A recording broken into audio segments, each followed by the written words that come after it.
You are listening to KSG Podcast. This is a short, crisp, concise, exam-oriented, edited editorial for civil services aspirants. In this podcast, we are going to talk about India's first indigenously developed vaccine for cervical cancer. Source for the content is Anuradha Mascarenhas' article for the Indian Express. Union Minister of Science and Technology, Dr. Jitendra Singh, announced the scientific completion of Cervavac, India's first indigenously developed quadrivalent human papillomavirus, that is qHPV vaccine for the prevention of cervical cancer. Despite being largely preventable, cervical cancer is the fourth most common cancer among women globally, according to the WHO. In 2018, an estimated 570,000 women were diagnosed with the disease, and it accounted for 311,000 deaths across the world. Now, how common is cervical cancer in India? India accounts for about a fifth of the global burden of cervical cancer, with 1.23 lakh cases and around 67,000 deaths per year. Almost all cervical cancer cases are linked to certain strains of human papillomavirus, that is HPV, a common virus that is transmitted through sexual contact. While the body's immune system usually gets rid of the HPV infection naturally within 2 years, in a small percentage of people, the virus can linger over time and turn some normal cells into abnormal cells and then cancer, according to the Centers for Disease Control and Prevention. Screening and vaccination are two powerful tools that are available for preventing cervical cancer. Still, there is little awareness about women about the prevention of this cancer, and less than 10% of Indian women get screened. All women aged 30 to 49 must get screened for cervical cancer even if they have no symptoms, and get their adults and daughters vaccinated with the HPV vaccine.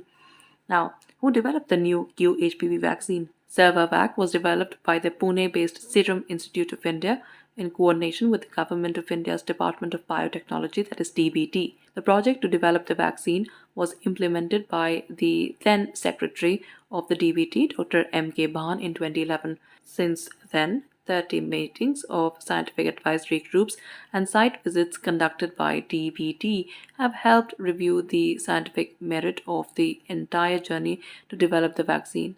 Cervavac received market authorization approval from the Drug Controller General of India on 12th of June this year.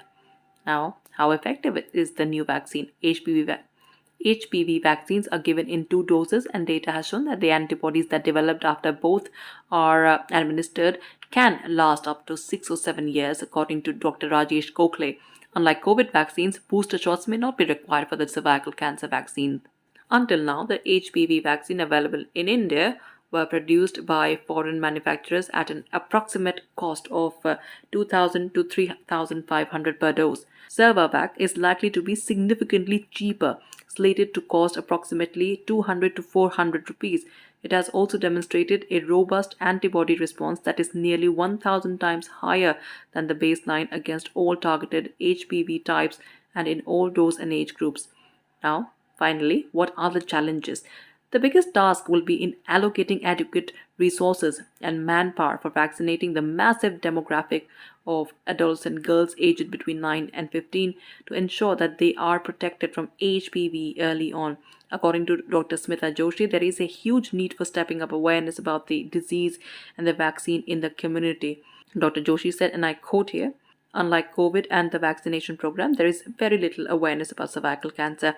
Overall awareness and screening is very low in the community, and that is a concern. This is a preventable disease, and hence a huge awareness program is required." Unquote. That's it for this podcast. Thank you so much for listening. To join KSG India courses and to crack the IAS exam, visit ksgindia.com. You can also get a PDF of this podcast on ksgindia.com. Thanks for listening.